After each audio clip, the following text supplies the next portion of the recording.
10,000 వస్తాయి కదా, 10,000లో 7,500 రూపాయలు మీరు అందరు పంచుకోవచ్చు. మేడం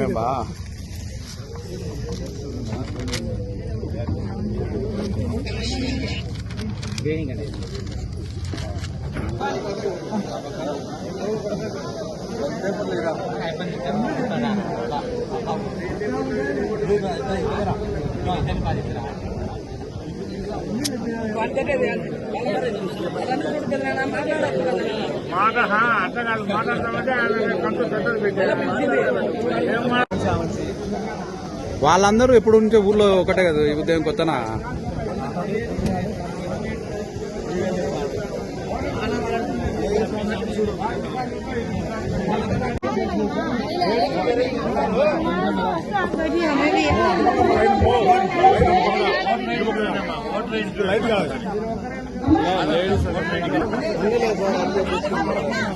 నా రౌండ్ ఎన్నికి రానా?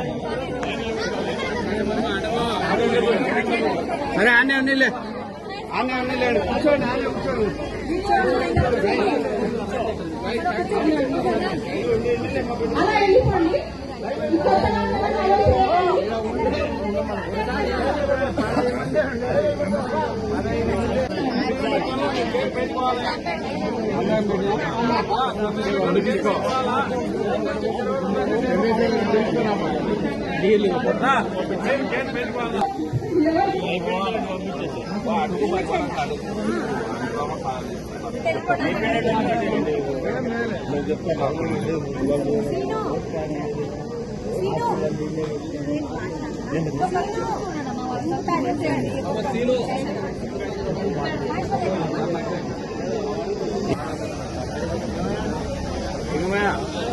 సంతకం ఇట్లా పంపించేసి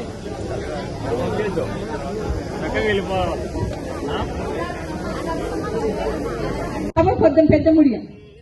పెద్ద ముడియం తీసుకుంటే అక్కడ చుట్టుపక్కల ఎక్కడికి పోవడానికి లేదు వాళ్ళకి, మైలవరం కానీ అట్లా. ఏం చేస్తారు వాళ్ళు? ఏం చేస్తారు? 100కి 90 మంది ప్రజలు ఉపాధి కూలికి వెళ్తారు. కానీ మీ యొక్క గ్రామంలో చూసుకోండి, 100కి 20-30 మంది కూడా పోరు. ఎందుకు పోరు? పక్కన ప్రొద్దుటూరు ఉంది, ఏదో పనులు చేసుకోవడానికి వెళ్ళిపోతారు. జాబ్ కార్డ్స్ అందరికీ ఉంటాయి, కానీ తక్కువ పని చేసుకుంటారు. అంటే ఎక్కువ మంది దేని మీద ఎనాలిసిస్ మీద ఆధారపడరు. కానీ అదే మారుమూల గ్రామాలు అయితే 100కి 100 మంది పోయేటువంటి గ్రామాలు కూడా ఉన్నాయి.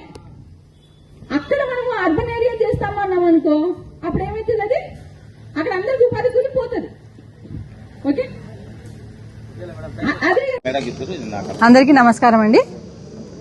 ఈరోజు నేను DDO జమ్మలమడుగు. మనకు ఇక్కడ కలెక్టర్ గారి ఆదేశాల మేరకు కొత్తపల్లి గ్రామ పంచాయతీకి మరియు సోమవారిపల్లి గ్రామ పంచాయతీకి DDO జమ్మలమడుగు గారు స్పెషల్ ఆఫీసర్గా ఉన్నారు. ఇక్కడ మనకి ఇక్కడ ప్రొద్దుటూరు మున్సిపాలిటీలో కలపడానికి, విలీనం చేయడానికి 5 గ్రామ పంచాయతీల నుంచి చౌటుపల్లి, దొరసానిపల్లి, సోమలవారిపల్లి, కొత్తపల్లి, గోపవరం నుంచి అభిప్రాయ సేకరణ, గ్రామసభ నిర్వహించి అభిప్రాయ సేకరణ చేయమని చెప్పారు. దాంతోపాటు కొన్ని వివరాలను కూడా DPO గారు కోరి ఉన్నారు. దాని ప్రకారం ఇప్పుడు 4 గ్రామ పంచాయతీల్లో గ్రామసభ అనేది నిర్వహించడం జరిగింది. ఇది చిట్ట చివరిగా సోమలవారిపల్లిలో గ్రామసభ అనేది జరిగింది. ఈరోజు ఇక్కడ గ్రామసభ జరిగినప్పుడు ప్రజలకి మున్సిపాలిటీలో కలవాలన్నా లేకపోతే గ్రామ పంచాయతీగా ఉండాలన్నా అనేసి కొంత మన DLPO గారు, డిప్యూటీ MPDO గారు, పంచాయత్ సెక్రటరీ గారు అండ్ ఇక్కడ ఉన్నటువంటి గ్రామ సచివాలయ ఉద్యోగులు, పోలీస్ వారి సహకారంతో గ్రామసభ నిర్వహించడం జరిగింది. దీంట్లో ప్రజలు కూడా కొన్ని వాటి యొక్క లాభ నష్టాలు, మున్సిపాలిటీలో ఉన్నా కొన్ని నష్టాలు ఉంటాయి, కొన్ని లాభాలు ఉంటాయి. గ్రామ పంచాయతీకి ఉన్నా కొన్ని లాభాలు ఉంటాయి, కొన్ని నష్టాలు ఉంటాయి. కాబట్టి వాటిని కొన్ని విషయాల్ని వివరించడం జరిగింది. ప్రజలు కోరినప్పుడు వాటి గురించి చర్చ కూడా జరిగింది. ఇక్కడ బాగానే జరిగింది. అండ్ ప్రశాంతమైనటువంటి వాతావరణంలో ముఖ్యంగా ఈ సోమలవారిపల్లిలో గ్రామసభ నిర్వహించడం జరిగింది. ఇక్కడ 2 రిజిస్టర్లు పెట్టేసేసి మనము సంతక సేకరణ కూడా చేసామన్నమాట. అంటే మున్సిపాలిటీలో విలీనం కావడానికి అనుకూలంగా ఉన్న వాళ్ళు, వ్యతిరేకంగా ఉన్న వాళ్ళ యొక్క సంతక సేకరణ జరిగింది.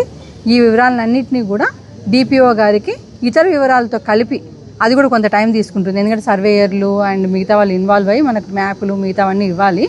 కాబట్టి దాన్ని అన్నింటినీ కలిపి మేము DPO గారికి ఈ యొక్క గ్రామసభ గురించి ప్రజల యొక్క అభిప్రాయం ఏ విధంగా ఉంది, అనుకూలంగా ఎంతమంది ఉన్నారు, వ్యతిరేకంగా ఎంతమంది ఉన్నారు మున్సిపాలిటీ విలీనం చేయడానికి అని ఆ విషయాలు మేము పంపించడం జరుగుతుందండి. ఇక్కడ ముఖ్యంగా గ్రామ ప్రజలందరికీ కూడా ఇంత చక్కగా సహకరించి ఇంత మంచి వాతావరణంలో గ్రామసభ జరిగినందుకు కూడా సంతోషిస్తున్నాము. అందరికి కూడా థ్యాంక్స్ తెలియజేసుకుంటున్నాము.